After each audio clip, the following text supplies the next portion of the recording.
Subscribe to my channel and press the bell icon so you never miss any future update. क्या आपने कभी सोचा है कि हमारे आसपास होने वाली सारी घटनाएं हमें कुछ ना कुछ ज़रूर सिखाती है, फिर वो चाहे कुछ भी हो, हमारे अगल बगल होने वाले पशु पक्षी या फिर कोई वृक्ष।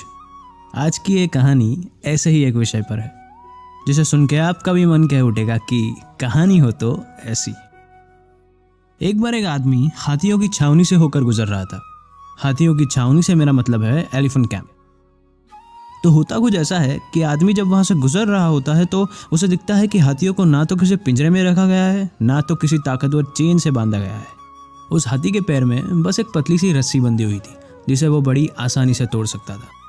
ये देख के वो आदमी हक्का बक्का रह गया कि वो हाथी चाहे तो आराम से उस रस्सी को तोड़ सकते हैं और इस छावनी से भाग सकते हैं, तो फिर भी वो भागना तो दूर उस रस्सी को तोड़ने तक की कोशिश नहीं कर रहे। ऐसा क्यों? उस आदमी को कुछ समझ नहीं आ रहा था। तो वहाँ उसे एक दूसरा इंसान दिखा जो शायद उन हाथियों का ट्रेनर था। उस ट्रेनर से उस आदमी ने पूछा कि हाथी इतनी पतली रस्सी से बंधे हैं और इन्होंने कभी भागने की कोशिश नहीं की, ऐसा क्यों? उसके ऊपर ट्रेनर ने कुछ ऐसा जवाब दिया कि जब ये हाथी छोटे थे तब उन्हें इसी रस्सी से बांधा जाता था। उस वक्त ये रस्सी उन्हें पकड़ने के लिए काफ़ी थी। जैसे जैसे वो बड़े होने लगे उनमें एक बिलीफ सिस्टम बन गया। उनको ऐसा लगता है कि ये रस्सी आज भी उन्हें बांधे रख सकती है, तो वो भागने की कभी कोशिश ही नहीं करते।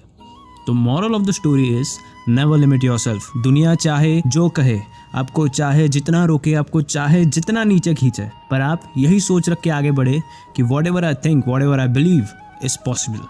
क्योंकि सक्सेसफुल होने का फर्स्ट स्टेप है कि आपको खुद पे विश्वास होना चाहिए कि आप सक्सेसफुल हो सकते हैं।